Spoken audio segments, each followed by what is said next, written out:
जब तक मेरी लाइफ में सब कुछ सही चल रहा था, मुझे भी चीज़ों की कदर नहीं थी। जब तक मेरे पास एक बहुत अच्छी जॉब थी, जब तक मेरे हाथ-पैर काम कर रहे थे, जब तक मैं जिम जा पा रही थी, इतना I used to run 10 kilometres a day. इतनी फिट थी, मुझे ऐसा लगता था कि यार ज़्यादा से ज़्यादा मेरे साथ क्या ही हो जाएगा। थोड़ी बहुत प्रॉब्लम्स आएँगी लाइफ में, लेकिन लाइफ तो चलती ही रहेगी। लेकिन फिर हो गई मेरी स्पिरिचुअल अवेकनिंग। मेरी जॉब चली गई, मेरी हेल्थ खराब हो गई और मेरी हेल्थ माइंड यू 2.5 साल से इतनी खराब हो चुकी है कि जो लड़की 10 किलोमीटर भागती थी आज वो 10 मिनट चलने को भी तरसती है क्योंकि मुझे इतने चक्कर आते हैं। But that's not the point.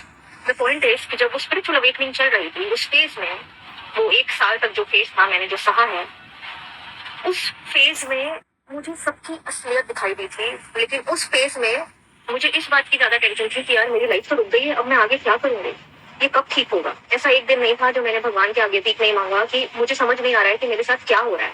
या तो रात जमीन मेरे पैरों तले खींची गई थी और ऐसा लग रहा था कि पता नहीं किस दुनिया में आ गई हूँ, कि समझ ही नहीं आ रहा है कि इतनी ज्यादा reality checks back to back, सारे रिश्तेदारों के असली चेहरे, आपके फ्रेंड्स के असली चेहरे, बहुत सारी चीजें सही है। मैंने उस 1 साल में फाइनेंसिस का इतना इशू था, बैक टू बैक मैं एस्ट्रोलॉजर्स और टारो रीडर्स के पास जा रही थी जस्ट टू फिगर आउट कि मेरे साथ क्या हो रहा है, but nothing really help.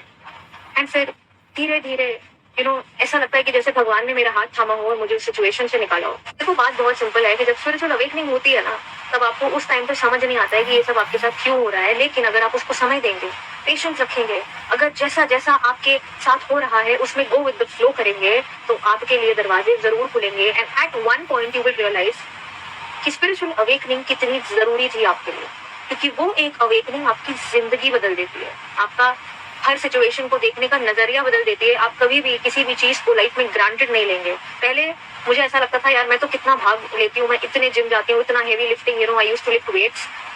But फिर अब मैं जब लोगों को चलते हुए भी देखती हूँ ना, तो मुझे वो भी सबसे बड़ी लग्जरी लगती है अपने लिए, क्योंकि मैंने इतनी छोटी छोटी चीजों को भी तब निग्लेक्ट किया था। तो लाइफ में हर एक चीज को बखूबी वैल्यू करो, छोटी सी छोटी चीज को वैल्यू करो, क्योंकि यू नेवर नो कब वो चीज आपसे छीनी जा सकती है।